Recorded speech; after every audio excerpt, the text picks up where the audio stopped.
Thomas saves the day. Every day Sir Topham Hatt came to the station to catch his train. "Hello," he would say to Thomas. There were lots of freight cars in the yard. Different ones came in every day, and Thomas had to push and pull them into their correct places. He worked hard. He knew now that he wasn't so clever after all. Besides, Sir Topham Hatt had been kind to him. He wanted to learn all about cars so as to be a really useful engine. But by the siding there were some freight cars that Thomas was told he mustn't touch. There was also a small coach, some flat cars, and two queer things his driver called cranes. "That's a breakdown train," he said. "When there's an accident, the workmen get into the coach, and the engine takes them quickly to help hurt people and to clear and mend the line. The cranes are lifting heavy things like engines and coaches and freight cars." One day Thomas was in the yard when he heard an engine whistling, "Help, help!" and a freight train came rushing through much too fast. A new engine called James was frightened. His brake box were on fire, and some smoke and sparks streamed out of his sides. they're pushing me, he panted. On, laughed the freight cars, still whistling, "Help, help!" Poor James disappeared under the bridge. "I'd like to teach those freight cars a lesson," said Thomas.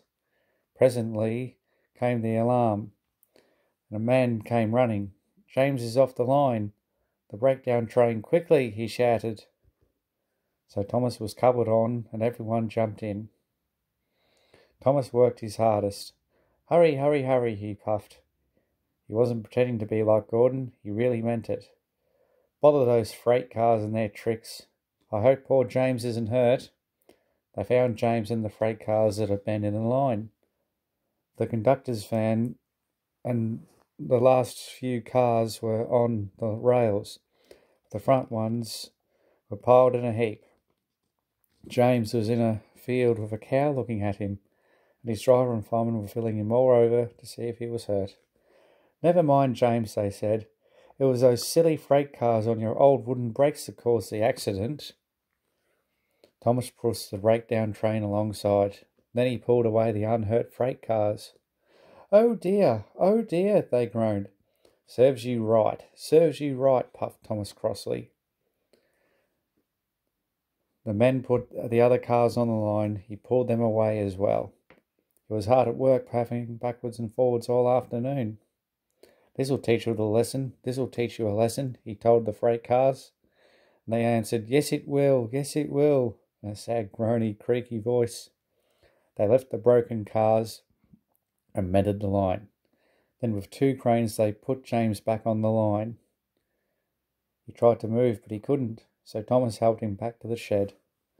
Sir Topham Hatt was waiting anxiously for them. "Well, Thomas," he said, "I've heard all about it, and I'm very pleased with you. You're a really useful engine.